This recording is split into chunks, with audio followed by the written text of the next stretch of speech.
Hello everyone. Today we're going to break down something incredibly important, the official 2015 American Thyroid Association guidelines. Our whole goal here is to make sense of the recommendations that guide doctors, so you can have a much clearer picture of what happens when a thyroid nodule is found. Let's dive in. Okay, let's just get this out on the table right away. Finding a lump in your neck or being told you have a thyroid nodule, it's scary, period. That is a completely natural human reaction. Your mind starts racing, and it's so easy to feel totally overwhelmed. But here's the most important thing to grasp about modern thyroid care. It's not about going in with the most aggressive treatment possible for everyone. The real goal is personalization. It's about finding the exact level of care you need and, just as critically, avoiding the harm that can come from doing too much. So with that big idea in mind, let's kick things off by putting this discovery into perspective, because it's actually incredibly common. You know, this single sentence from the guidelines themselves says it all. This is the entire mission statement. The whole framework is built on this delicate balancing act, being really careful with the high-risk patients while protecting the low-risk majority from procedures they just don't need. This is the principle that guides everything else we're about to talk about. So that leads to the big question, right? How do doctors actually figure out which nodules are the low-risk ones and which ones need a closer look? Well, it's not a guessing game. It's a very clear step-by-step process. It all starts with an ultrasound. Think of it like a detailed snapshot of the nodule. Doctors are looking for specific clues in that picture, things like irregular borders or tiny calcium spots, which can raise a flag. And if a nodule is big enough and has some of those suspicious features, then the next logical step is a biopsy, called a fine needle aspiration, to actually get a sample of the cells. Now, those biopsy results are sorted using what's called the Bethesda system. This table does a great job of breaking it down. It's basically a standardized way to report the findings and estimate the risk. As you can see, benign is great news, very low risk. Malignant is pretty much a sure thing. But it's those categories in the middle, like atypical, that are indeterminate. The cells look a little funny, but it's not clear why. And that's where the uncertainty comes in. So what happens when you land in that zone of uncertainty? Well, this whole next section is about how we navigate those tricky, unclear results.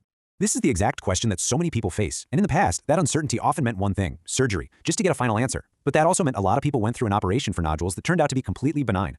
And this is where technology has given us an amazing tool, molecular testing. Seriously, the best way to think about it is like running a DNA test on the nodule itself. The lab can look at its unique genetic fingerprint for specific mutations, like something called BRAF, which are strongly linked to cancer. It gives us a whole other layer of information that you just can't see with a microscope alone.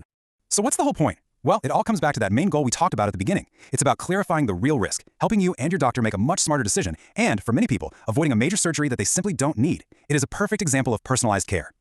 Okay, so let's say a diagnosis of cancer is made. We then move into the next phase, building a treatment plan. And again, the key is that the plan has to be tailored to the specific risk of that cancer.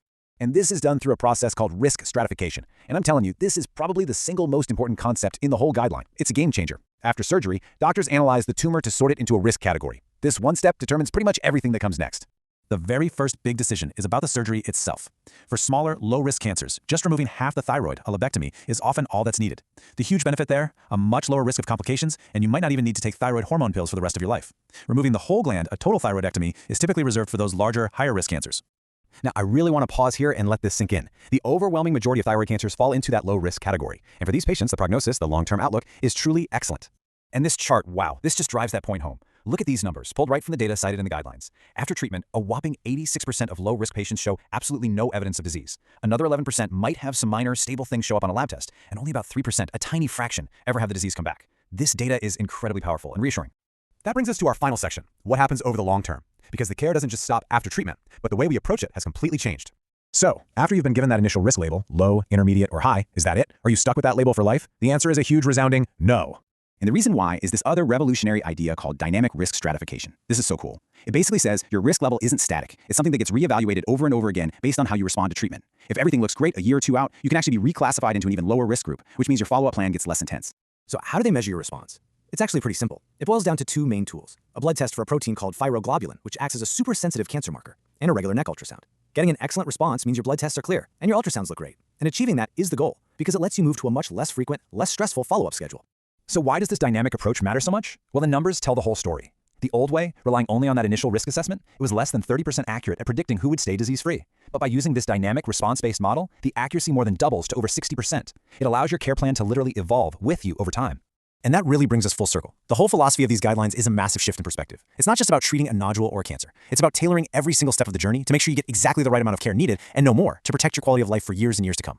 It's about empowering you and your doctor to make the best